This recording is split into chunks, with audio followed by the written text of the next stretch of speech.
MCC pass भयो भनेर सुनेपछि म कपाल खौरिहाल्छु। म एमसीसी पारित गराउनेको म चाहिँ उसको नाममा क्रिया बस्ने भनौँ, त्यसको विरुद्धमा म कपाल काट्छु। चाइनासँग हारिरहेको छ, त्यो रिस्क चाहिँ हामीलाई पोखेर हामीसँग यति हतियार छ, यति चाहिँ हाम्रो फाइटर प्लेन छन्, नेपालसँग के छ, नेपालसँग के छ भन्ने कुरो त काश्मीरमा गएर हेर्नु। त्यसले गर्दा त्यो काश्मीरतिर हातमा छ। ल त्यहाँबाट चाहिँ ल गोर्खा सेना चाहिँदैन भने हटा त, 24 घन्टामा चाहिँ दिल्ली पुग्छै पुग्दैन पाकिस्तान। 10,000 नेपाली सेना छाङ्गुडुमा लानुपर्छ, अथवा त्यहाँ अट्दैन भने अब त्यो दार्चुला जिल्लामा कहाँ छ इन्डियासँग भिडन्त गर्ने हिसाबले चाहिँ बन्दुक पड्काउने हिसाबले नै जाने चाहिँ म भन्दिनँ।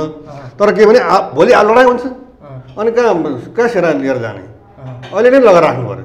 कमसेकम त्यहाँका नेपाली जनतालाई सुरक्षाको प्रत्याभूति पनि हुन्छ। त्यहाँ गइसक्यो विश्व घटनाक्रममा चाहिँ अब नेपालले चाहिँ आफ्नो सेना पठाए त्यहाँ कुनै पनि बेला त्यहाँ लडाइँ हुनसक्छ भन्ने कुरा पनि सन्देश पनि जान्छ। नेपालकै रहेछ त्यस कारण उसले सेना पठायो भन्ने पनि हुन्छ। मेरो त त्यही हो कुरा। पहिले हामीले त गोर्खा सेना हामी फिर्ता लिन्छौँ भन्यो भने मोदी चाहिँ केपी ओलीको खुट्टा ढोक्न आइपुग्छ 100%। हामी पानीको कुरा गरौँ त, सरदारबाट मान्दैनौँ हामी। अब त्यसको अस्तित्व समाप्त भइसक्यो, अब पानी हामी दिँदैनौँ। गण्डक दर भत्काइदिने, कोसीको आयु समाप्त भइसक्यो, त्यसलाई पनि भत्काइदिने, पानी बगेर जान्छ। हाम्रो हतियार गोजीमा लुकाएर अनि इन्डियासँग रोइ कराइ गर्ने, उसले छोड्दैन भने अब कि सरेन्डर गर्नु पऱ्यो कि भन्नु पऱ्यो। अब सरकारले, रक्षा मन्त्रीले भन्नु पऱ्यो हामी चाहिँ अब भिडन्त गर्न सक्दैनौँ, अब त्यति जमिन हामीले छाड्नु पऱ्यो, त्यति भनेर सरकार पनि छाड्नु पऱ्यो। त्यो जमिन ल्याउन सक्ने मान्छेहरू छन् नि, ती मान्छे सत्तामा पुग्नु पऱ्यो कि। फेरि पनि दोहोऱ्याउँछु, सुगौली सन्धि अमान्य भइसक्यो। आज होइन 1950 मै भइसकेको। 1947 को चाहिँ जुलाई 18 मा इन्डिया इन्डिपेन्डेन्ट एक्ट पास हुँदा नै त्यो 47 को अगस्त 15 अगस्त 14 मै त्यो चाहिँ अमान्य भइसकेको छ। त्यस कारणले अहिलेको नक्सा उधारो खुसी हो र हाम्रो चाहिँ प्रयास ग्रेटर नेपाल प्राप्त गर्नका निमित्त हुनुपर्छ। नेपालजी सुनौ नेपालमा हार्दिक स्वागत छ। यहाँलाई धन्यवाद छ। जस्तो पछिल्लो समय नेपालको राजनीतिक घटनाक्रमहरू हेर्दाखेरि अस्ति भर्खरै प्रतिनिधि सभाको राज्य व्यवस्था तथा सुशासन समितिले नेपालको नागरिकताको इतिहासमा झन्डै 70 वर्ष पछाडि वैवाहिक अङ्गीकृतको केसमा 7 वर्षको सेरोफेरो राखेको छ। तपाईँले सुरुवातमै नेपाल भारत सीमालाई व्यवस्थापनका क्रममा नेपाल र भारतको सीमा स्तम्भ लगाउने कुरादेखि लिएर नेपालको जुन नागरिकताको सिस्टम थियो त्यसलाई चाहिँ परिमार्जन गरेर अलिक कडाइ खालको बनाउनुपर्छ भनेर निकै लामो समयदेखि कुरा उठाइरहनु भएको हुन्थ्यो, तपाईँहरूले उठाउनु भएको थियो। यो पछिल्लो समय जुन राज्य व्यवस्था समिति तथा सुशासन समितिले जुन खालको एउटा विधेयक चाहिँ अब प्रतिनिधि सभामा प्रस्तुत गर्नेवाला हुँदैछ, त्यो विधेयकलाई लिएर तपाईँको आफ्नो व्यक्तिगत त नभनौँ, तपाईँको आफ्नो एउटा जुन अभियान छ ग्रेटर नेपालको अभियान, त्यो अभियानको तर्फबाट योलाई चाहिँ कसरी हेरिरहनु भएको छ? धन्यवाद। अब ग्रेटर नेपाल राष्ट्रवादी मोर्चाले मुख्यतः अब ग्रेटर नेपालकै इस्यु उठाएको हो। करिब 60,000 वर्ग किलोमिटर जमिन इन्डियाले कब्जा गरिरहेको त्यो फिर्ता हुनुपर्छ भन्ने, र त्यो सँगसँगै हामीले चाहिँ अब मेची र महाकालीका बिचको नेपालको पनि सीमा अतिक्रमण भएको सन्दर्भमा चाहिँ त्यो पनि सँगसँगै फिर्ता हुनुपर्छ भन्ने कुरा पनि हामीले उठाइरहेको हो। र नागरिकताका सवालमा चाहिँ अब ग्रेटर नेपाल राष्ट्रवादी मोर्चा अरूभन्दा अझ उग्रतापूर्वक त नभनौँ, तर के भने हामी आक्रामक ढङ्गले नै अगाडि आउन खोजेका हौँ। कुरा के भने अब थोरै अलिकति इतिहास चाहिँ भन्नुपर्छ। अब अहिले तपाईँले भन्नुभयो अब वैवाहिक अङ्गीकृत नागरिकता पाउने जुन प्रावधान थियो त्यसलाई पनि परिमार्जन गरेर अब आउने बित्तिकै विवाह एक किसिमले भन्यो भने सिन्दुर लगाइदियो, अर्को हातमा नागरिकता दियो भन्ने टाइपको, एक हातमा सिन्दुर एक हातमा नागरिकता, त्यो प्रकारको थियो। र के भने उतापट्टि इन्डियाली युवाहरू चाहिँ नेपाली युवतीसँग बिहा गर्न आकर्षित भएको कारण चाहिँ यहाँ नागरिकताधारी केटीहरूसँग बिहा गरियो भने अनि अब घर ज्वाइँ बसेर हुन्छ अथवा चाहिँ नेपालको ज्वाइँ भएर हुन्छ, नागरिकता पाइहालिन्छ। अनि अब अवसरको उपयोग पनि गर्न पाइन्छ, राजनीति पनि गर्न पाइन्छ। अब यो नै थियो। अब अहिले चाहिँ विभिन्न सन्दर्भहरूमा के कुरा आइरहेछ भने अब यो चाहिँ परम्परागत रूपमा पाइरहेको हक अधिकार जस्तो कुरा तुरुन्तै अब बिहा गरेर आइसकेपछि नागरिकता पाउने जुन कुरा थियो अब त्यसलाई चाहिँ किन रोकियो भन्दाखेरि अब यो रोटीबेटीको सम्बन्ध बिगार्ने, नेपाल भारत सम्बन्ध बिगार्ने, हाम्रो सांस्कृतिक सम्बन्धमा खलल पुर्याउने भन्ने किसिमका आरोपहरू आइरहेछन् हैन। अब यो सन्दर्भमा कुरा गर्दाखेरि चाहिँ अब यो अहिले त प्रतिनिधि सभामा प्रस्तुत हुने क्रममा छ होइन। अब तर के भने सत्तारूढ दलले 7 वर्षपछि चाहिँ अब वैवाहिक अङ्गीकृत नागरिकता उताबाट आएका चेलीहरूलाई दिने, बुहारीहरूलाई दिने भनौँ न। हाम्रा चेलीले उता 7 वर्षपछि बल्ल प्रक्रिया सुरु गर्न पाउँछन्, त्यसरी पाउँछन् ढुङ्गो छैन। तर हाम्रो त कमसेकम 7 वर्षमा भएपछि नागरिकता दिने त भनिसकेको छ नि त होइन। हुन त अब 7 वर्षपछि नै प्रक्रिया सुरु गर्ने हो, तर के भने 7 वर्षपछि अब हाम्रो चाहिँ ग्यारेन्टी गरिदियो होइन। त्योभन्दा अगाडिको लागि फेरि अब एउटा परिचय पत्र, आधार कार्ड पनि दिने, जसले चाहिँ अब जमिन किनबेचको अधिकारदेखि बाहेक, पासपोर्टको अधिकारदेखि बाहेक अरू सबै आर्थिक गतिविधिमा सामेल हुन पाउने कुरा पनि सँगसँगै आइसकेको छ बाहिर। र यसको चाहिँ ग्रेटर नेपाल राष्ट्रिय मोर्चा हार्दिक स्वागत गर्छ। र मेरो फेरि थप रिजर्भेसन के छ भने अहिले कुरा के आइरहेछ भने ज्वाइँलाई चाहिँ 15 वर्ष अनि छोरीलाई चाहिँ बुहारीलाई चाहिँ 7 वर्ष। अब अहिले रोइ कराई केमा भइरहेछ भने छोरीले चाहिँ बिहा गरेर चाहिँ अब यतातिर समानताको कुराले आयो भने महिला पुरुषको किन विभेद गर्ने भन्ने आयो होइन। हामी हातको औँला हेर्नुहोस्, यहीँ समानता छैन। अब के त काटेर मिलाउने? अब महिला र पुरुष बिच समानता खोज्ने भयो, अब महिलाले मात्रै के अरे सन्तान उत्पादन गर्छन्, अब पुरुषले त सक्दैन होइन। त्यस कारणले फेरि कुरा केमा आउँछ भने मित्र बदनियतमा कुरा आउँछ कि हाम्रा नेपाली चेलीहरू इन्डियामा गएर राजनीतिक अधिकार खोजेको कहिले सुनेको छौँ हामीले। इभन त्यहाँका नेपालीहरूले जो यहाँ नेपालबाट उता गएर चाहिँ धेरै लामो समयसम्म बसेर चाहिँ नागरिकता पाए भने तिनले पनि अब पोलिटिकल राइट खोजेको अथवा चाहिँ पोलिटिकल राइट खोज्नु पनि नाजायज होइन। तर यहाँ हेर्नुहोस् त, पोलिटिकल राइट खोज्दाखेरि महन्त ठाकुरले एक प्रदेश हुँदैन भने एक नेपाल हुँदैन भन्ने, अनि रक्षा मन्त्रीको कुर्सीमा बसेर चाहिँ शरद सिंह भण्डारीले चाहिँ अब नेपालको सुरक्षाको विषयमा चाहिँ अन्टसन्ट कुरा गर्ने, अनि मन्त्री भइसकेको व्यक्ति जेपी गुप्ताले चाहिँ अब काठमाडौँको नियन्त्रण मधेसमा छैन भन्ने, सिके राउत अहिले चाहिँ मूलधारमा आए पनि अब पृथकतावादी कुरा गरेर चाहिँ अब यो उसमा बेल्जियममा एउटा संस्था छ पिएनपिओ, अब त्यो चाहिँ त्यहाँ गएर उसले चाहिँ मधेस छुट्टै राज्य हो, यसको जनसङ्ख्या यति छ, यसको सीमा यति हो, यसको झन्डा यस्तो छ भनेर चाहिँ यो चाहिँ सुगौली सन्धि पछाडि चाहिँ बेलायतले उपहारको रूपमा चाहिँ नेपाललाई जमिन दिएको, त्यो छुट्टै हुनुपर्छ। आज पनि मैले भर्खरै उसको महन्त ठाकुरको इन्टरभ्यू पढेँ। अब यो जति पनि तराई छ त्यो त सबै बेलायतले चाहिँ नेपाललाई उपहार दिएको भनेको रहेछ, त्यसको बारेमा छुट्टै विषयवस्तु बन्छ त। अनि हामीले सीता दियौँ नि त अयोध्याको रामलाई होइन, ऊ त महारानी होइन, तर हामीलाई के दियो? सरिता दियो होइन। अनि नेपालमा आएर राजनीतिक अधिकार प्राप्त गरेर सांसद हुने, मन्त्री हुने, अनि फेरि नेपाल विरुद्ध नै विश्वमन गर्ने, यो सन्दर्भमा चाहिँ अब 7 वर्षलाई अब समानताको आधारमा भारतमा पनि त्यही छ, नेपालमा पनि त्यही गरौँ भन्ने एउटा चाहिँ नजिर पनि बसाउने किसिमले गरियो होइन। यद्यपि यो चाहिँ यो पनि अब पर्याप्त होइन होइन, किनभने अब इन्डियाको बदनियत नै के हो भने उसका छोरीहरूलाई नेपालमा पठाएर अनि नेपाल विरोधी गतिविधिमा उसका छोराछोरीलाई समेत सामेल गराउने। एउटा उदाहरण म तपाईँलाई दिन्छु, यो भएको घटना हो। अब इन्डियाकी छोरी नेपालमा बुहारी भएर आई, छोराछोरी जन्मिए, मामा घर त इन्डियामै छ।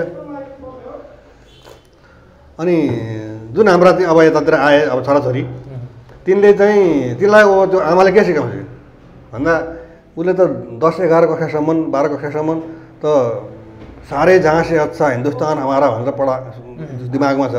जनगण मन अधिनायक है भारत भाग्य विधाता भन्ने उसले चाहिँ राष्ट्रिय गान गाएर आएको छ, अनि उसको दिमागमा त्यही छ कि। अनि उसले चाहिँ अनि हमारा भारत महान भन्ने पनि उसले दिमागमा आइरहेछ। ऊ नेपालमा आएर नेपाल सुन्दर शान्त विशाल भन्दिनँ कि, कुरा यहाँ छ। आज मात्रै पनि मैले एउटा चाहिँ ट्विटरमा मैले के पढेँ भने कार्ल मार्क्स चाहिँ जर्मनीमा जन्मेर बेलायतमा आए, जिन्दगीभरि बेलायत बसे। अनि रोजा लक्जमबर्गको पनि कुरा गरेको छ, उनी चाहिँ मैले ठ्याक्कै बिर्सेँ, तर उनी पनि बिहा गरेर जर्मनी गइन् र चाहिँ त्यहाँको राजनीति गरिन्। अनि नेपाल कम्युनिस्ट पार्टीका मान्छेहरू चाहिँ भएदेखि तिनलाई पनि लखेट्थ्यो होला भनेर आयो। त्यो तर्क भएन के। हामीले त के भने राम्रो गरेको भयो नि भन्नुहोस् न। अहिले त यो विधेयक यसरी अगाडि आउनुमा नि सरिता गिरीको अहम भूमिका छ नि त। यतिले त्यही यही नै हो त। मोडा जस्तो 63 सालमा जुन खालको एउटा सहमति बन्यो, अहिले आएर 15 वर्षको अवधि भन्दा नहुँदै नेपालका दलहरूमा यो नागरिकता जस्तो संवेदनशील कुरालाई चाहिँ अलिकति टाइट गरेर जानुपर्छ भन्ने जुन खालको एउटा दलहरूमा एउटा सन्देश सहमति भन्यो नि। यसमा यो फुल्ली सरिता गिरी त्यो प्रवृत्तिले मात्रै काम त गरे होइन होला। त्यसले पराकाष्ठा दियो होइन। अब के भने लिम्पियाधुरा लिपुलेक कालापानी हाम्रो हो भन्ने कुरा जग्गा जाहेर छ, विश्वले थाहा पाएको छ। अनि त्यो देख्दा देख्दै नेपालमै बसेर त्यो पनि आप्रवासी र चाहिँ अङ्गीकृत नागरिकताधारी व्यक्तिले अनि जसको चाहिँ के भने केही रिजर्भेसनहरू हुन्छन्, यहाँ बस्नेको निमित्त राज्यलाई चाहिँ आफ्नो इमान्दारी देखाउनुपर्छ। अनि खुलेआम इन्डियाको चाहिँ समर्थनमा मलाई कसले के गर्छ र, नेपालै पुरै इन्डियाले चाहिँ चलाएको छ अनि म नै चलाउँछु नेपाललाई भन्ने जस्तो शैलीमा चाहिँ सरिता गिरीले जुन वितण्डा देखाएकी थिइन् नि, अब त्यसले के भने अलिकति मल जल गर्ने काम चाहिँ गर्यो कि। तर के भने तपाईँले भने जस्तै 62-63 पछि अब खुला रूपमा डोर टु डोर क्याम्पेन नागरिकताको लागि विश्वमा कहीँ पनि हुँदैन। अनि उता इन्डियन साइडमा चाहिँ यहाँ नेपालका नागरिकता मिल्ता है किलोमै भनेर यसरी देखाएर चाहिँ त्यो गाड्नु पनि देखियो, त्यो यथार्थ पनि हो भन्ने कुरा मान्छेहरू भन्छन्। भने अब यही बिचमा त हो नि 63 सालदेखि यता अहिले चाहिँ 77 सालसम्ममा नै नेपालको एकीकरणका विरुद्ध अथवा नेपालको भौगोलिक एकताका विरुद्ध चाहिँ खुलेआम अभिव्यक्ति दिने प्रवृत्तिको विकास भएको त यही समयमा हो। डराउँदै नडराउने, नेपालमा बस्ने, नेपालको विखण्डनका लागि कुरा गर्नु होइन। अनि अब यसका निमित्त एउटा उपचार त खोज्नु थियो। अब अहिले कस्तो परिदियो भने अब हाम्रो जमिनलाई इन्डियाले उसको नक्सामा राख्ने, हाम्रो जमिनमा उसले बाटो बनाएर उद्घाटन गर्ने होइन। अनि त्यसको चाहिँ त्यसले एउटा चाहिँ आगोमा घिउ थप्ने काम गरिरहेको थियो। अनि अब सरिता गिरीले चाहिँ अब त्यो हुँदै होइन, इन्डियालाई सोचेर गर्नुपर्थ्यो, यो नेपालको कहिले पनि थिएन भने जस्ता कुरा गरेर झन् पेट्रोल छर्केको छन् कुराले गर्दाखेरि चाहिँ अब रक्षात्मक हुन नेपाल बाध्य भयो र त्यसको नेतृत्व यसबाट नेपाल कम्युनिस्ट पार्टीले लियो। यो हार्दिक स्वागतयोग्य कुरा हो। ठिक छ। यो नागरिकता विधेयकको बारेमा अझ छुट्टै तपाईँको आफ्नै विषयवस्तु, आफ्नै एउटा अभियानको जुन मूल मस्कत छ तपाईँहरूको, त्यही विषयमा कुराकानी होइन। अब यति बेला चाहिँ कालापानी लिपुलेक चाहिँ हाम्रो त्यो सहितको नक्सा पनि नेपाल सरकारले पारित गर्यो, त्यसको लागि संविधान संशोधन पनि गरेर निशान छाप पनि सच्याइसकेको अवस्था छ। त्यो अवधिमा नेपाल र भारत बिच चाहिँ अब कूटनीतिक माध्यमबाट विभिन्न कुराकानीहरू पनि भइरह होलान् होइन। यति बेला चाहिँ अब कालापानी फिर्ता लिनको लागि जुन तरिकाले नेपाल सरकार अगाडि जानुपर्ने त्यो त अब हामी देखिरहेको छैन, भित्रभित्र भएको होला। यो विषयलाई चाहिँ नेपाल सरकारले नक्सा जारी गर्नु र संविधान संशोधन गरेर निशान छाप सच्याउनु बाहेक अरू के पहल कदमी गर्यो, के गर्नु पर्थ्यो तपाईँलाई देखाएको कुरा चाहिँ अहिले यो नक्साको सन्दर्भमा चाहिँ? अब हेर्नु, अहिले चाहिँ हामीले उधारो खुसीमा हामी रमाइरहेका छौँ किनभने जमिन चाहिँ इन्डियाकै हातमा छ, उसको अर्धसैनिक बल पनि त्यहीँ बसिरहेछ र उसले बाटो बनाएर गाडी पनि कुदाइरहेको छ। त्यसमा हामीले नियन्त्रण कायम गर्न सकेका छैनौँ र हामी चाहिँ के भने अब आउला प्रधानमन्त्रीले चाहिँ सेना हटाउँछु भन्नुभएको छ, उहाँले चाहिँ अब नक्सा पनि अब निकाल्नु हो अनि सेना पनि हटाउनु होला भन्ने हामी आशामा छौँ। तर कुरा के भने आशा चाहिँ एउटा कविता छ, आशा निराशा तेरा धाउँदो छ भन्ने एउटा पङ्क्ति मैले पढाएको थिएँ। अब हामी चाहिँ आशावादी हुन सक्ने सम्भावना त छ, तर के भने पूर्ण विश्वस्त हुन सक्ने अवस्था किन छैन भने इन्डियाले अहिलेसम्म जति पनि प्रेस नोट अथवा चाहिँ त्यहाँको विदेश मन्त्रालयले जुन प्रवक्ताले बोल्छन् नि, ती सबै तपाईँले चाहिँ अभिलेखहरू केलाउनु हो भने त्यहाँ के पाउनुहुन्छ भने नक्सामा उनीहरूले हाम्रो जमिन राखे र भने हाम्रो सोभरेन टेरिटोरी मात्रै हामीले हाम्रो नक्सामा राखेका छौँ, नेपालको एक इंच जमिन पनि परेको छैन भने त्यो भनेको उसले कन्डेम गरिसक्यो नि त, तिमीहरूको जमिन छैन त्यो हाम्रै हो भनेर उसले क्लेम गर्यो नि। अनि बाटो बनायो, बाटो बनाउँदा हामीले विरोध गऱ्यौँ। फेरि के भन्यो भने बाटो त हाम्रो जमिनमा छ भन्यो। अनि वार्ता गर्ने कुरा गर्दाखेरि त्यो वार्ताको पछाडि जुन पठाएँ नि अहिले यो कोरोना पछि गरौँ भनेर, त्यसको प्याराग्राफ 2 मा के लेखेको छ भने वार्ता चाहिँ हुन्छ, तर जुन विषय बाटो बनेको छ, जुन ठाउँमा जुन नक्सा जुन भूमि हामीले हाम्रो नक्सामा राखेका छौँ त्यो हाम्रो सोभरेन टेरिटोरी हो, त्यसको विषयमा कुनै वार्ता हुँदैन भनेर उनीहरूले क्लियर गरिसके त। अनि हामी चाहिँ अब वार्ता गरेर इन्डियाले दिन्छ भनिरहेका छौँ। म त के भन्छु भने कमसेकम 10,000 नेपाली सेना अब छाङ्ग्रुमै भएर भए पनि लागेर राख्नु पऱ्यो कि। दार्चुलाभरि 10,000 सेना चाहिँ छाउनी खडा गरेर राख्नु पऱ्यो। तत्काल भिडन्त गर्न होइन, उसले छोड्दैन भने अब कि सरेन्डर गर्नु पऱ्यो कि भन्नु पऱ्यो। अब सरकारले, रक्षा मन्त्रीले भन्नु पऱ्यो हामी चाहिँ अब भिडन्त गर्न सक्दैनौँ, अब त्यति जमिन हामीले छाड्नु पऱ्यो भन्नु पऱ्यो। अनि त्यति भनेर सरकार पनि छाड्नु पऱ्यो। त्यो जमिन ल्याउन सक्ने मान्छेहरू छन् नि, ती मान्छे सत्तामा पुग्नु पऱ्यो कि, नागरिकहरूको सरकार बन्नु पऱ्यो। अनि अब तपाईँले जुन सीमा समस्याको जुन कुरा उठाउनु भयो नि, अब अहिले चाहिँ इन्डियाले चाहेको चाहिँ के हो भने अब अरू झेना मसिना ठाउँमा पनि त सीमा मिचेका छन् नि, त्यस्ता कुरामा चाहिँ अब छलफल गरेर यसो 2-4 फिट यताउति भएको रहेछ भने भन्ने किसिमको एकदमै अन्डर एस्टिमेट गरेर उनीहरूले वार्ताको कुरा उठाएको। 98% हामी टुङ्गेसकेका छौँ। र यही कुरा पनि जुन तपाईँले अहिले भन्नुभयो 98% सकियो, 2% बाँकी छ भन्दाखेरि पहिले चाहिँ कुरा केमा उठाएको थियो भने इन्डियाली राजदूत यहाँ नेपालमा जुन छन् नि उनले पनि इभन राकेश सुद अनि अरू जति पनि राजदूतहरू थिए उनीहरूले पनि अब 2% भित्र सुस्ता र कालापानी पर्छ भनेको थियो।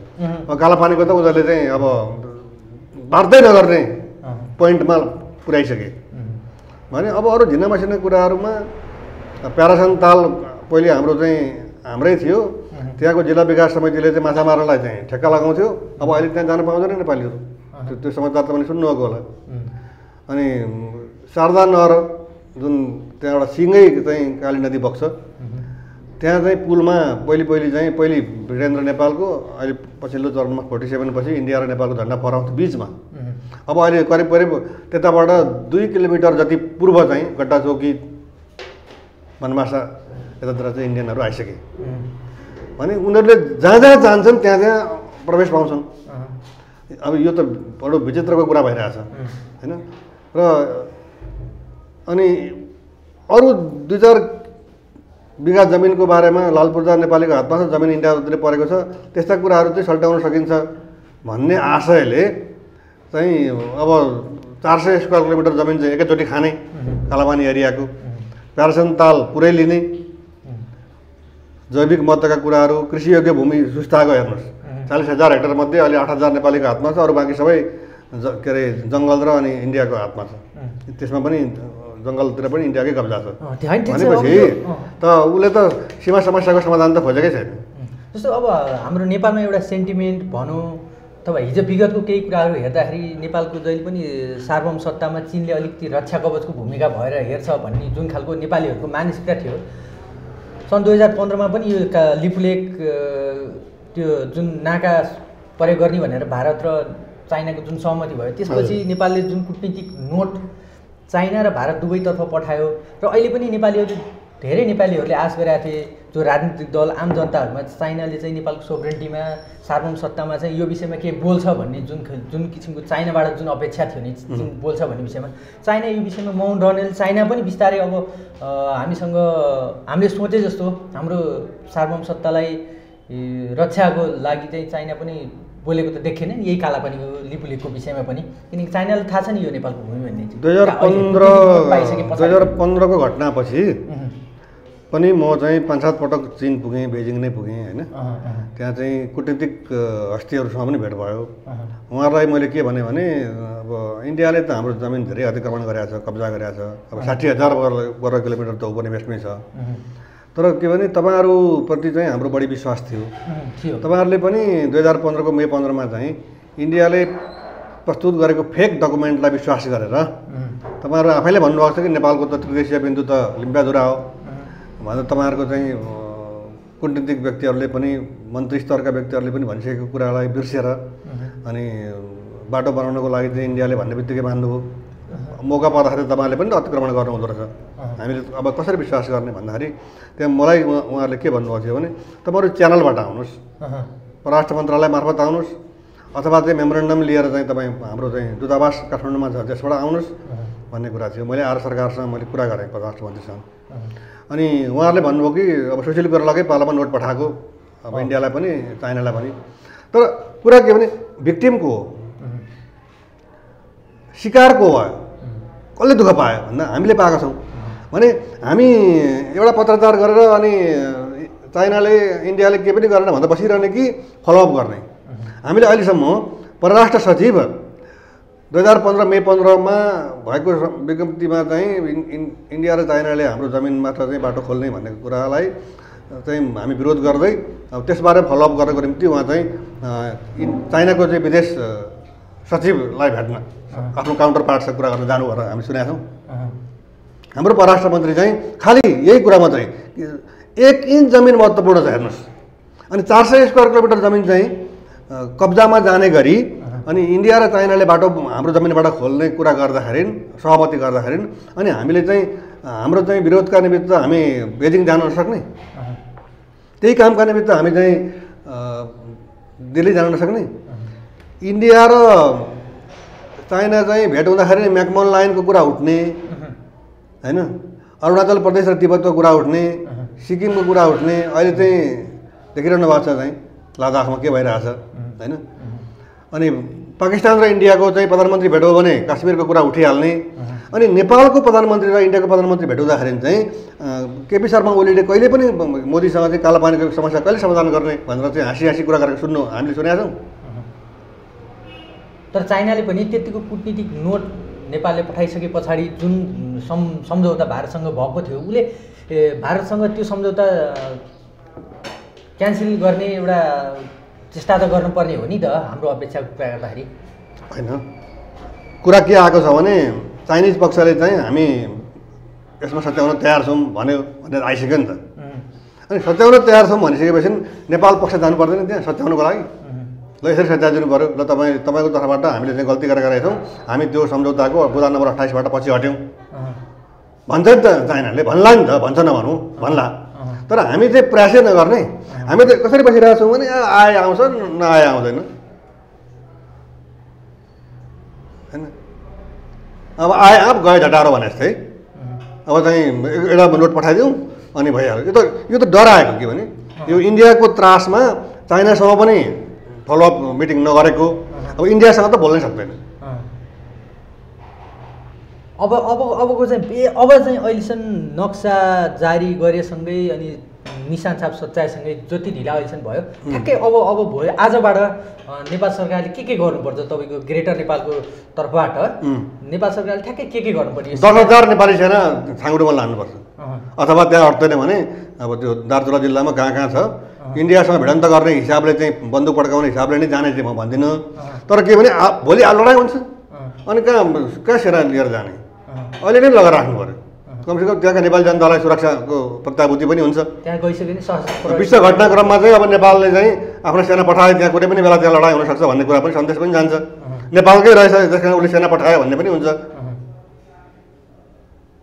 मेरो त त्यही हो कुरा। त्यहाँ सशस्त्र प्रहरी पठाएर क्याम्पहरू खडा गर्ने गस्तीहरू गरिरहेको देखिरहेको छ नि। सशस्त्र प्रहरी नभएर आर्मी नै पठाउनु पर्ने हुन्छ यति बेला। आर्मी नै पठाउनुपर्छ। देशको रक्षा गर्ने काम, भूगोलको रक्षा गर्ने काम त सिमानाको रक्षा गर्ने काम त आर्मीको हो नि त।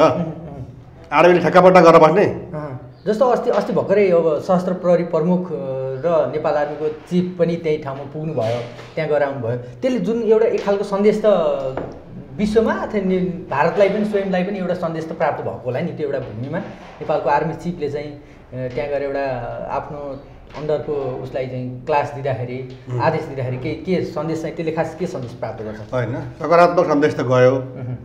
तर कुरा के भने अब जतिसुकै घमण्ड गरे पनि तर खुट्टा हेर्दा थाहा पाइयो भने जस्तै अब हामी त वस्तुपरक निष्कर्ष अथवा चाहिँ काम भएको हेर्न चाहन्छौँ कि 58 वर्ष भयो त्यहाँ भारतीय अर्धसैनिक बल बसेको अनि हामी चुपचाप छौँ हाम्रै जमिनबाट बाटो बनायो चुपचाप छौँ त्यहाँ नेपाली सेना पनि बसेको थियो उसले पनि देखेन रे सशस्त्र परिबल छ उसले पनि देखेन रे त्यहाँ चाहिँ राष्ट्रिय अनुसन्धान विभागका चाहिँ कर्मचारीहरू छन् जसलाई हामी सिआइडी भन्छौँ उनीहरूले पनि थाहा पाएन रे अनि त्यहाँको सिडिओ अहिले भर्खर उहाँ सरु आउनुभयो यदुनाथ पौडेल कि के भन्ने अनि उहाँले भन्नुभएको छ यत्रो चाहिँ बाटो बन्यो तपाईँले चाहिँ सरकारलाई खबर गर्नु भएन भन्दा उहाँले के भन्नुभएको छ भन्दा मैले गरिनँ भन्नु किन नगरेको भनेको यो नयाँ कुरा होइन 10 वर्ष अगाडिदेखि बाटो बनाइराखेको छ सबैलाई थाहा छ अनि मैले किन भन्छ दिनदिनै भन्नु भनेकै उसले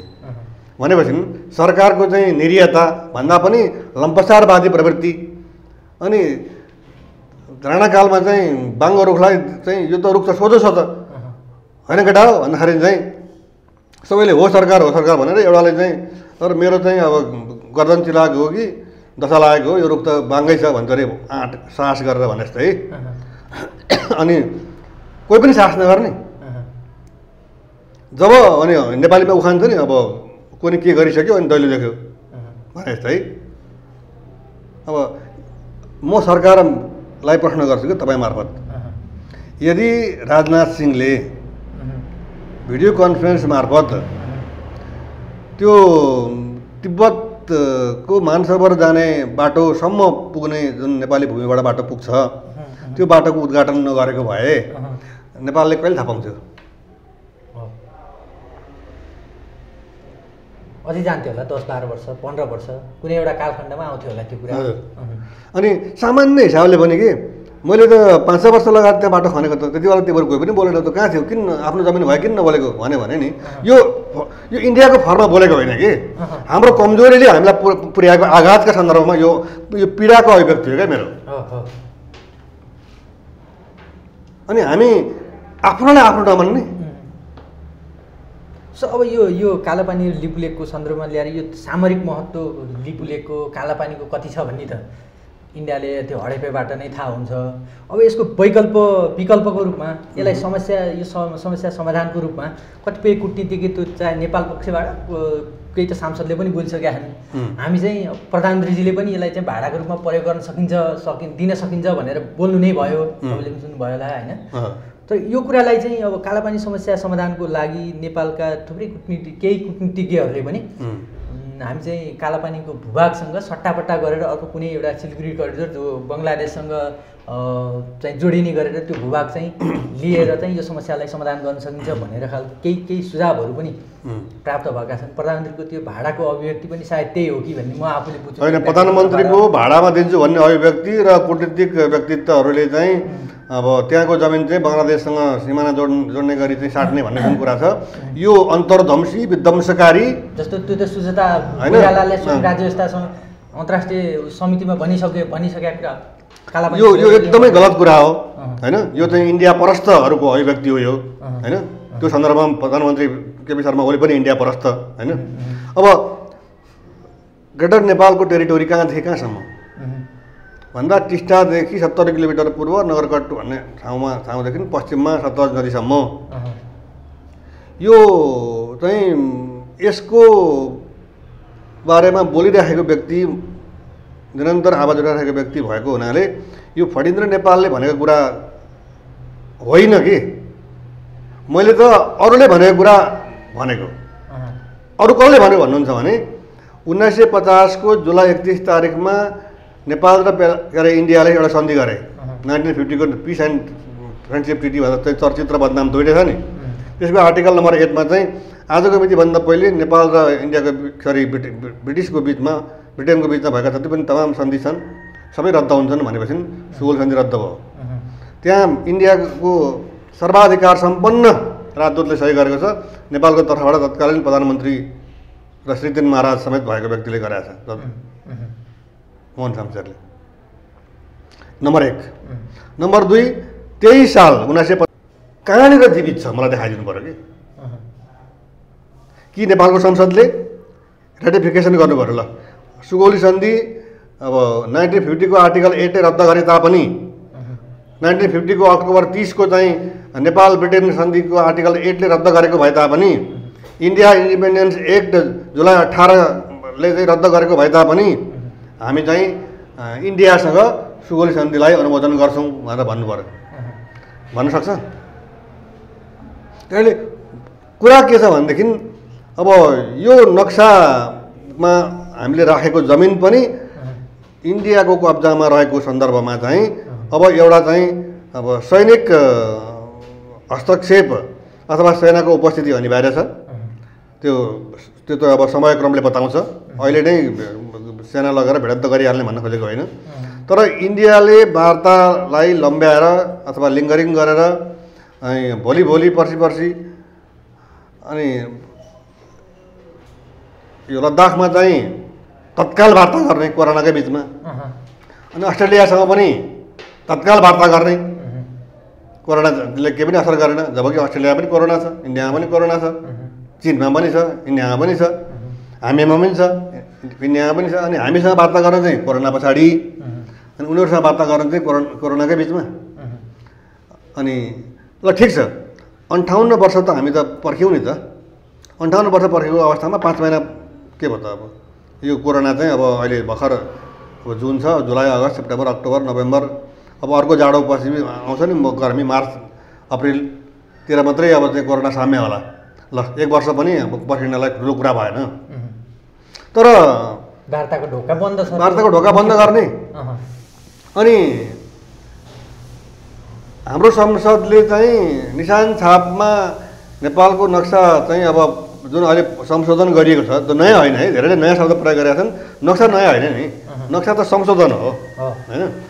अनि त्यो नक्सा संशोधन गरिसकेपछि नेपालले चाहिँ वार्ताको वातावरण बिथोल्यो, बन्द गर्यो। त्यो भन्दाखेरि मलाई चाहिँ एउटा तपाईँ हामीले सुनिराखेको कुरा के, एउटा खोलामा चाहिँ माथिपट्टि बाघले पानी पिउँदै थियो, ठ्याक्कै तलपट्टि चाहिँ मृगले पानी पिउँदै थियो। अचानक बाढी आयो माथिबाट। बाढी आयो भन्नाले पानी धमिलो भयो, पानी आएको हुनाले। अनि धमिलो पानी देखेपछि बाघले भन्यो मृगलाई, ए तैँले पानी किन धमिल्याएको? मृगले भन्यो हजुर म तल पानी खाँदैछु, बढ्ता हुन्छ भनेर चाहिँ जम्टा हानेर मारेर खाइदियो भने जस्तै। अब वार्ता गर्दिनँ भन्ने ऊ, वार्ता लम्बाइरहने ऊ। अनि हामीले हाम्रो जमिन, उसको नभएको जमिन चाहिँ उसले नक्सामा राख्दाखेरि चाहिँ हामीले ओहो इन्डियाले राम्रो गर्यो भनिदिएको भए चाहिँ अनि हामी चाहिँ एकदम हाम्रो इन्डिया र नेपालको बिचमा एक स्पेसल रिलेसन भएको ठहरिन्थ्यो होला। अनि उसले चाहिँ हाम्रो जमिन उसको होइन राख्न मिल्ने। अनि हामीले हाम्रो जमिन राख्दाखेरि उसलाई सोध्नुपर्ने। त्यसको मतलब अब इन्डियन एम्बेसीलाई सोधेर हजुर कुन दाल पकाउँ, आज म काउली पकाउँ कि बोडी पकाउँ, गाँसको दाल पकाउँ कि रहरको दाल पकाउँ भनेर इन्डियन एम्बेसीलाई सोध्नुपर्छ काठमाडौँमा बसेको मान्छेले? त्यो स्टाइलको कुरा गर्न मिल्छ? त्यो कुटनीति हो हेपेको।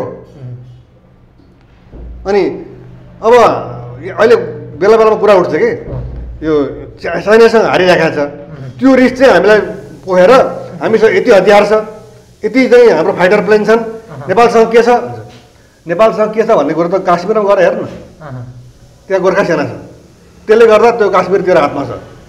ल त्यहाँबाट चाहिँ ल गोर्खा सेना चाहिँदैन भनेर हटा त, 24 घन्टामा चाहिँ दिल्ली पुग्दैन पाकिस्तान। अनि हाम्रो मान्छे बोल्नै सक्दैन हेर्नुहोस्। अहिले हामीले त गोर्खा सेना हामी फिर्ता लिन्छौँ भन्यो भने मोदी चाहिँ केपी ओलीको खुट्टा ढोक्न आइपुग्छ 100%। हामी पानीको कुरा गरौँ त, सार्वजनिक मान्दैनौँ हामी। अब त्यसको अस्तित्व समाप्त भइसक्यो, अब पानी हामी दिँदैनौँ। गण्डक दर भत्काइदिने, कोसीको आयु समाप्त भइसक्यो, त्यसलाई पनि भत्काइदिने, पानी बगेर जान्छ। हाम्रो हतियार गोजीमा लुकाएर अनि इन्डियासँग रोइ कराइ गर्ने। जस्तो मैले अगाडि त्यो सट्टापट्टाको कुरा ल्याएको थिएँ नि, हाम्रो लागि अहिलेको एकदम सट्टापट्टाको कुरा तपाईँ सम्झाउनु, सरी म अघि तपाईँलाई भन्दै थिएँ। अब नेपाल र बङ्गलादेशको बिचमा जुन चिकन नेक भनिन्छ कि, चिकन नेक कुखुराको घाँटीको स्टाइलको जमिनको चाहिँ सोतो परेको छ, त्यो त हाम्रो सुगौली सन्धि अनुसार सुगौली सन्धि रद्द भइसकेपछि नि त एउटा नेपालको इन्टिग्रल पार्ट हो। अनि हाम्रो जमिन इन्डियालाई दिएर अनि हाम्रो जमिन लिने, फेरि तपाईँ एउटा कुरा के बुझ्नुहोस् भने कालापानीको एरिया 400 स्क्वायर किलोमिटर दिएर इन्डियाले चाहिँ बङ्गलादेशसम्म चाहिँ जो जमिन मैले दिएँ भनेर उसले चाहिँ नर्थ इस्ट आसाम टुक्रिने काम गर्छ। उसको पक्षबाट हेर्दाखेरि नि उसले आफ्नो जमिनमै जान पाउँदैन। तपाईँको घरमा जान नपाउने गरी तपाईँ बाटो दिनुहुन्छ अर्कोलाई? उसलाई दिएपछि तपाईँ जान पाउनुहुन्न, तपाईँले उल्टो तपाईँसँग माग्नुपर्छ, के अरे उसँग माग्नुपर्छ, म पनि घर जान पाउँछु कि हजुर यो बाटोबाट हिँडेर भनेर। अनि के इन्डियाले त्यो गर्छ? एउटा कुरा। अर्को कुरा त के भने हाम्रै जमिन दिएर हाम्रै जमिन साट्ने, त्यो त तपाईँको ग्रेटर नेपालमा त्यो भूमि पर्यो होइन, हाम्रो होइन, 3 करोड नेपालीको। यो त हाम्रो नभनिदिनु न, होइन हाम्रो भनिदिनुहोस्, तर के भने फर्टिचर नेपालको वा ग्रेटर नेपाल राष्ट्रवादी मोर्चाको मात्रै नभन्नुहोस्, यो तमाम नेपालीको कुरा हो। तर कुरा के भने ग्रेटर नेपाल राष्ट्रवादी मोर्चाले यो कुरा सुन्नै चाहँदैन कि कालापानी दिएर के अरे यता बङ्गलाबन्द फुलबारी बाटो चाहिँ हामीलाई चाहियो भन्ने कुरा चाहिँ अब त्यो स्वीकार्य छैन। अब त्यो रणनीतिक कुराको हिसाबले भोलि वार्ता गर्दै जाँदाखेरि अब चाहिँ इन्डियाले अब अरू इन्डियाकै टेरिटोरीको चाहिँ नेपालसँग जोडिएको कतै अब चाहिँ त्यसको सट्टामा चाहिँ अब धेरै ठुलो भूभाग जुन उसलाई रणनीतिक महत्त्वको छ भने हामीलाई पनि त्यस्तै रणनीतिक महत्त्वको हुनु पर्यो होइन। अथवा वीरगन्जबाट सिधै हामी चाहिँ बन्दरगाह पुग्ने, ल त्यहाँ रोकटोक कहीँ पनि हुँदैन भन्यो भने सोध्न सकिन्छ होइन। तर अब त्यस्ता कुरा गर्ने हैसियत नेपालको अहिलेसम्म बनेको छैन छ। तर के भने त्यो किसिमको ह्याउ भएका मान्छेहरू नै छैनन् होइन, हुनुपर्ने ठाउँमा छैनन्, जहाँ बोल्नुपर्छ त्यहाँ बोल्दैनन् होइन। जस्तो अब अघि त्यो चाइना र भारतको पनि यति बेला जुन घाँटीमा हुँदैछ लद्दाखमा जुन किसिमको विवाद भइरहेछ, तपाईँ एउटा अब अन्तर्राष्ट्रिय भूगोल पनि तपाईँले अध्ययन गरिरहनु भएको छ, यो कुरा पनि हाम्रो दर्शकहरूलाई निकै चाख लाग्दो हुन्छ। त्यो त्यहाँ जुन अहिले जुन किसिमको विवाद लफडा जुन परिरहेछ त्यसलाई चाहिँ त्यो खासमा के हो कसरी सुरु भयो त्यो भारत र चाइनाको यति बेलाको त्यो लद्दाखको कुरा चाहिँ? यति बेला मात्र होइन, हेर्नुहोस् के भने इन्डिया र चाइनाको बिचमा एउटा लाइन म्यापमा, पोलिटिकल म्यापमा एउटा लाइन चाहिँ म्याकमोहन भन्ने मान्छे ब्रिटिसले चाहिँ कोर्यो, म्याप छ अनिखेर ल रातो लाइनले यसरी यहाँदेखि यतातिर चाहिँ इन्डियन टेरिटोरी, त्यहाँदेखि माथि त्यसलाई म्याकमोहन लाइन भन्छ नि, त्यसलाई चाइनाले मानेको छैन। नमानेपछि त्यो म्याकमोहन लाइन भन्दा दक्षिण पर्छ लद्दाखलाई चाइनाले मेरो टेरिटोरी भनिरहेछ। र म तपाईँलाई के सम्झाउन चाहन्छु भने यो 2019को नोभेम्बर 2मा इन्डियाले हाम्रो जमिन चाहिँ उसको नक्सामा राखेको सन्दर्भ र हाम्रो त अब त्यो चर्चा पनि हुन थिएन। पाकिस्तानको पनि काश्मीर चाहिँ आफ्नो नक्सामा इन्डियाले राखेपछि चाहिँ उसले तत्काल कन्डेम गरेको सन्दर्भमा हाम्रो पनि परेको छ भनेपछि नि यहाँ चर्चा सुरु भएको। र त्यति बेलै जब उसले संविधानबाट चाहिँ 370 धारा चाहिँ निलम्बन गरेर होइन अनि लद्दाखलाई चाहिँ छुट्टै युनियन टेरिटोरी बनायो नि, त्यही बेलामा चाइनाको चाहिँ परराष्ट्र मन्त्रालयले कन्डेम गरेको थियो, हामी यो कुरा मान्दैनौँ, हाम्रो टेरिटोरीमा तैँले प्रान्त बनाउने। अब त्यसको अभिव्यक्ति चाहिँ अब अहिले गलवान घाटीमा चाहिँ देखियो होइन। अब त्यहाँ चाहिँ अब इन्डियाको प्रधानमन्त्रीले झुट बोल्दै अब हाम्रो जमिन चाहिँ 1 इन्च पनि गएको छैन, हाम्रा सेना पनि केही भएको छैनन् भनेर चाहिँ अब झुट बोलेको कुरा त अब चाहिँ आफ्नै सरकारका मान्छेले समेत उनलाई चाहिँ गरिसके। कुरा के भने अब त्यो द्वन्द्व ठुला व्यापारिक साझेदार पनि भएको सन्दर्भमा मैले ट्विटरहरूमा हेरिरहेको छु, चाइनिजहरूले पनि अब चाहिँ त्यो घाटीमा लद्दाखमा चाहिँ हामीसँग भिडन्त गरिरहँदाखेरि अब व्यापारिक हिसाबले पनि इन्डियालाई कति घाटा पर्छ भन्ने कुरा चाहिँ सोच्नुपर्छ भन्ने हिसाबले अब इन्डिया सोझो हिसाबले त्यहाँबाट फर्किदियोस् भन्ने अपेक्षा राखेको पनि देखिँदैछ। र इन्डियामा चाहिँ फेरि अब चाहिँ जुन लज्जास्पद रूपमा चाहिँ त्यत्र सैनिकहरू मारिए र जमिन पनि चाहिँ अब इन्डियनहरूको हातमा रहेको चाहिँ अब चिनियाको हातमा गइसक्यो, त्यसको चाहिँ हामी लिन्छौँ, बदला लिन्छौँ, सम्मानजनक बदला लिएरै छाड्छौँ भन्ने कुरा जुन आइरहेछ। अब त्यसले के हुन्छ भने अझै भिडन्तमा जान सक्छ होइन। भिडन्तमा जाँदाखेरि त अब इन्डियाको अपेक्षा अब ठुलै लडाइँ भएछ भने मलाई अमेरिकाले सघाउँछ अनि सारा चिन विरोधी शक्तिहरू एक हुन्छन् र चाहिँ म जित्छु म चाहिँ तिब्बतको पनि कुरा उठाउँछु, फ्री टिबेटको कुरा पनि उठाउँछु म। दलाइ लामा चाहिँ हाम्रो देशमा बसिरहेको छ, त्यो सरकारलाई म चाहिँ मान्यता दिन्छु। अर्कोतिर हङकङ ताइवानलाई पनि चाहिँ के भने अमेरिकी चाहिँ प्रयासमा चाहिँ जुन एउटा विद्रोह गर्ने अस्थिरता सिर्जना गर्ने काम भइरहेछ, त्यसमा म पनि सघाउँछु, अप्ठ्यारो पार्छु भन्ने कुराहरू आउन सक्छन् होइन। तर के भने ती सबै कुराको हेक्का चीनलाई छ भन्ने मलाई लाग्छ होइन। र हामी त के भने चाइना र इन्डियाको बिचमा छौँ। एउटा भनाइ छ, दुईवटा ठुल्ठुला हात्तीहरू चाहिँ प्रेम गरे भने पनि सागबारी माडिन्छ, लडाइँ गरे भने त जमिनै मिचिन्छ भने जस्तै हामी त अब ती दुईवटा मुलुक बिचको लडाइँ हुँदाखेरि अब हामी चाहिँ सुखी र खुसी हुँदैनौँ होइन। तर कुरा के भने चाइनाले आफ्नो सोभरेन्टिटीको रक्षाका निमित्त जे गरिरहेछ त्यो चाहिँ हामीलाई पनि पाठ हो। आफ्नो सोभरेन्टिटीका रक्षाका निमित्त, आफ्नो भूभागको रक्षाका निमित्त सेनाले कस्तो भूमिका खेल्नुपर्दो रहेछ भन्ने कुराको सन्देश हाम्रो नेपाल सरकारलाई, हाम्रो परम सेनाधिपति राष्ट्रपतिलाई, हाम्रो प्रधान सेनापतिलाई, रक्षा मन्त्रीलाई त्यसले चाहिँ पाठ पढाएको हुनुपर्छ। पढ्न चाहेको भए होइन। अब चाहिँ फेल हुन चाहने स्टुडेन्टलाई त पढ्नु पर्दैन होइन। फेल हुन चाहने भए के पाठ पढ्नु, के सिक्नु होइन। सिक्ने भएदेखि चाहिँ ठुला मुलुकबाट पनि सिक्नु पऱ्यो कि। किन सोभरेन्टी त ठुला मुलुकको र साना मुलुकको उस्तै हो, बराबरै हो। अब अर्को विषयवस्तु चाहिँ यो नेपालको भूमि भारतले सदियौँदेखि अतिक्रमण गर्दै आएको कुरा, हामी सानै बच्चादेखि सुन्दै आएको कुरा, अहिले आएर बिस्तारै चीनले पनि नेपालको भूमिमाथि आँखा गाडेको भन्ने खालको समाचारहरू संसदमा पनि केही कुराहरू संसदले पनि उठाउनु भयो। यो क्रम त चाहे त्यो भारतदेखि चाहे चाइनादेखि त्यो बढ्या हो कि अहिले फेरि केही तत्त्वहरू नेपालमा जो कसैको तपाईँको अथवा कसैको भनाइअनुसार भारतको नुन खाएर अथवा चाइना विरुद्ध नेपालमै बसेर पनि त्यो किसिमको एउटा माहौल बनाउन उद्धत जुन तत्त्व छ त्यो तत्त्वले उठा मात्रै हो कि यथार्थ चाहिँ खासमा चाइनाले नेपालमाथि गरे अतिक्रमणको बारेमा खासमा के हो? चाहे त्यो कति बेला सगरमाथाको रूपमा प्रकट भएर आउँछ, कति बेला रुई गोर्खाको रुईको, कति बेला सङ्खुवा सभा सिन्धुपाल्चोक कुराहरू जो आइरहेछन् नि, उठिरहेछन् नि। होइन, कहिलेकाहीँ चाहिँ समाचारको अतिशयोक्ति पनि छ। अब चाहिँ त्यो एउटा मोबाइल निकै चर्चित छ नि चाइनाको, त्यो वाइ। अब त्यसको चाहिँ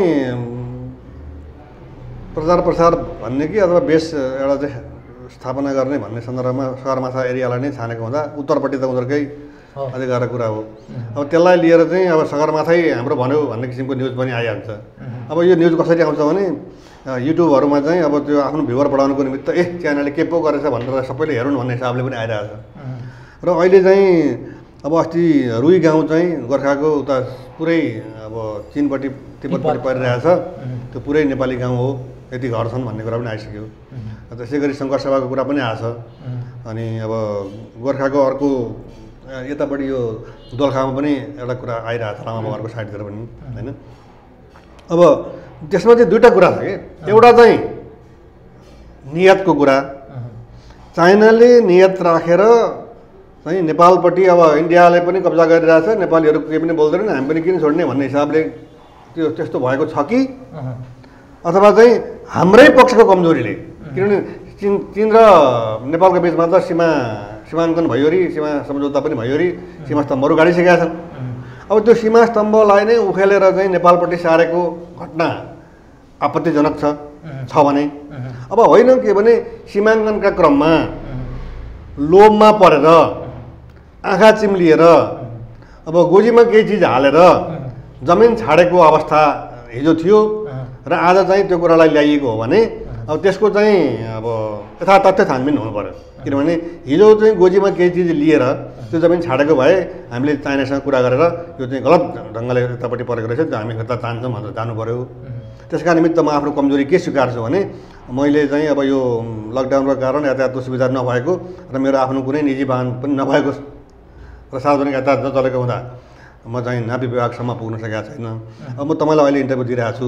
म आजै नापी विभागमा गएर रुई गाउँ लगायतका चाहिँ क्षेत्रहरू चाहिँ अब चीनले पनि अतिक्रमण गरेको भन्ने जुन समाचार आएको छ, यसको यथातथ्य के हो भन्ने बारेमा म त्यहाँको चाहिँ नापी विभागको महानिर्देशकसँग आज नै म चाहिँ कुरा गर्छु म। अब लगभग यो हामी अन्तर्संवादको अन्त्यमा छौँ। यति बेला नेपालमा फेरि अर्को एउटा मुद्दा पनि छ। हजुर, त्यो पनि तपाईँको आफ्नो विचार धेरै पहिलादेखि नै दिइराख्नु भएको छ। त्यो एमसिसीको विषय यति बेला नेपालमा निकै चर्चा चर्किरी अब लगभग संसदमा प्रस्तुत हुने बेला पनि आइसक्यो। त्यसको लगभग प्रस्तुत गरेन भने सायद एक्सपायर्ड हुने टाइम पनि आइसक्यो र त्यो चरम बिन्दु पुगेको छ। यो एमसिसीको जुन अहिले विवाद नेपालमा दल र नेतामा जुन पुग्यो नि जनजनमा, यो विषयमा चाहिँ ग्रेटर नेपालको ठ्याक्क ठेट चाहिँ के छ यो एमसिसीको विषयमा चाहिँ? मेरो चाहिँ अध्ययन के भने एमसिसी यो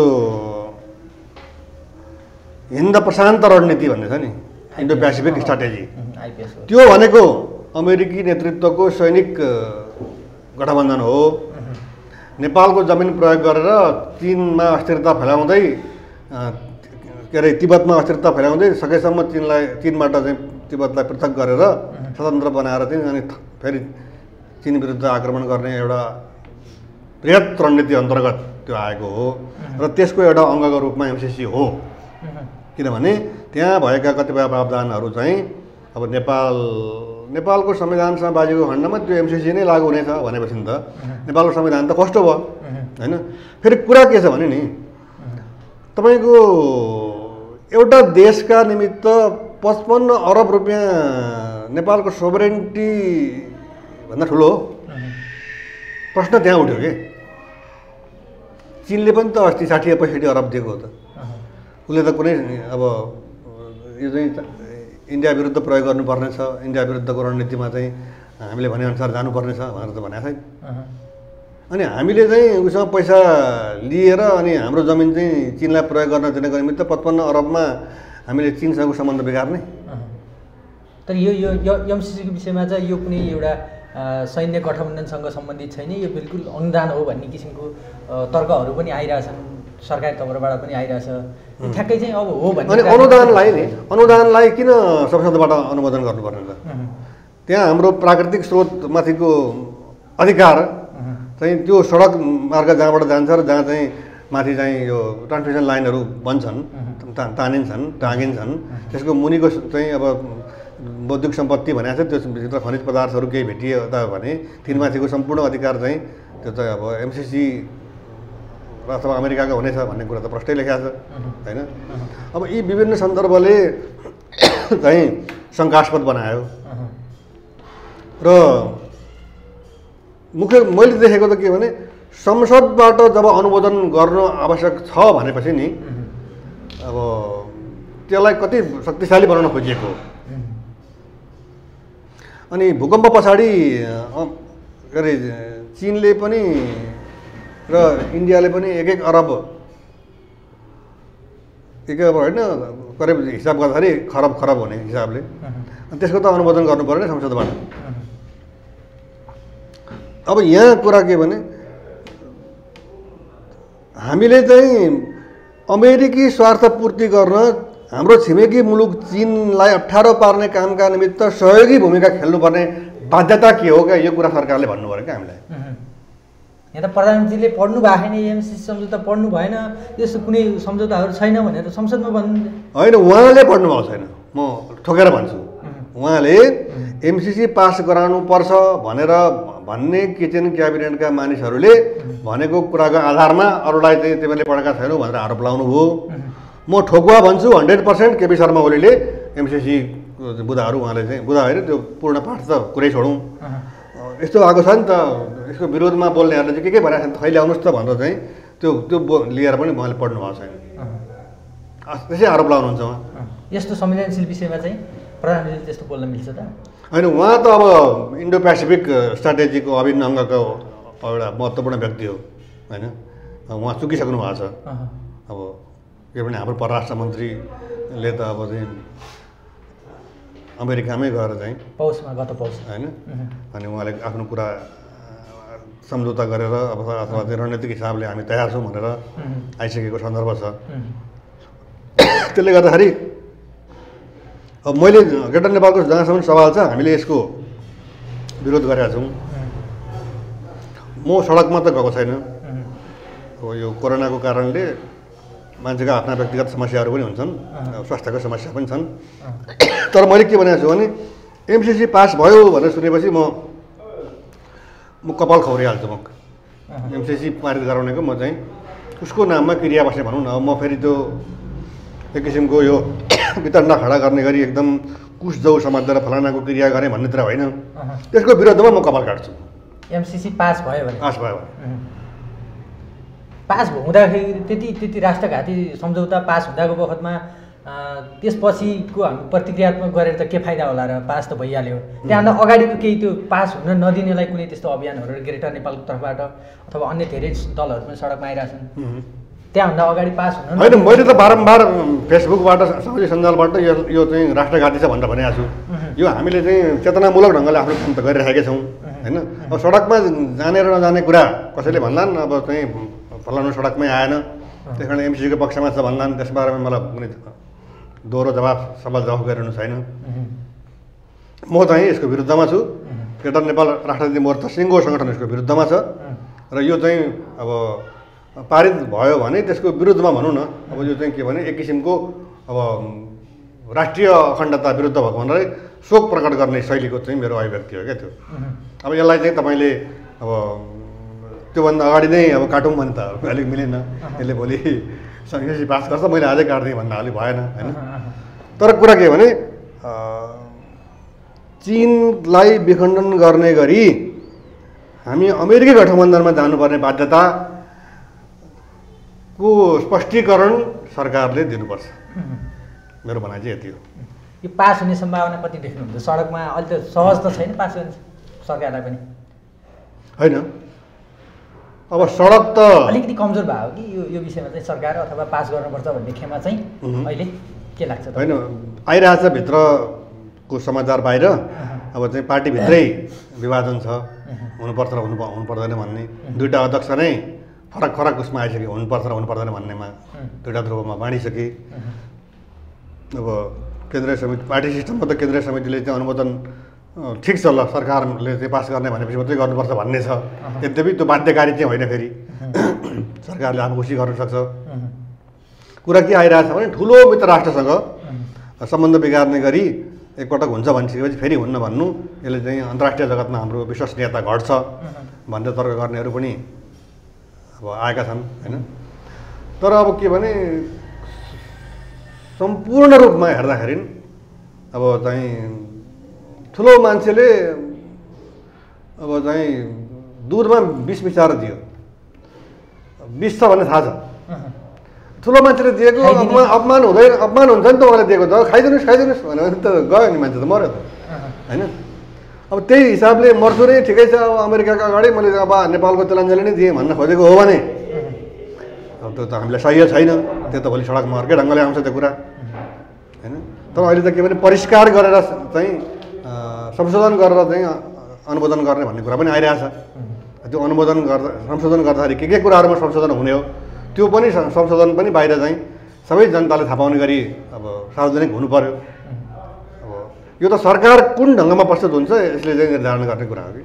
हस्, यो अमूल्य समय विविध धेरै विषयमा कुराकानी गऱ्यो, त्यसको लागि तपाईँलाई धेरै धेरै धन्यवाद। अब यो महत्त्वपूर्ण विषयमा फेरि एकपटक तपाईँसँग चाहिँ अन्तरङ्ग कुराकानी गर्ने अवसर मिल्यो। मेरो चाहिँ आग्रह नेपाली जनतासँग के हो भने फेरि पनि दोहोऱ्याउँछु, सुगौली सन्धि अमान्य भइसक्यो। आज होइन, 1950मै भइसकेको। 1947को चाहिँ जुलाई 18मा इन्डिया इन्डिपेन्डेन्ट एक्ट पास हुँदा नै त्यो 47को अगस्त 14मै त्यो चाहिँ अमान्य भइसकेको छ। त्यस कारणले अहिलेको नक्सा उधारो खुसी हो र हाम्रो चाहिँ प्रयास ग्रेटर नेपाल प्राप्त गर्नका निमित्त हुनुपर्छ, किनभने सुगौली सन्धि अवैध भइसकेको छ। यो चाहिँ म तपाईँ मार्फत फेरि पनि दोहोऱ्याउन चाहन्छु र मलाई अवसर दिनुभयो यसका निमित्त म आभारी छु। धन्यवाद। हस्, धन्यवाद।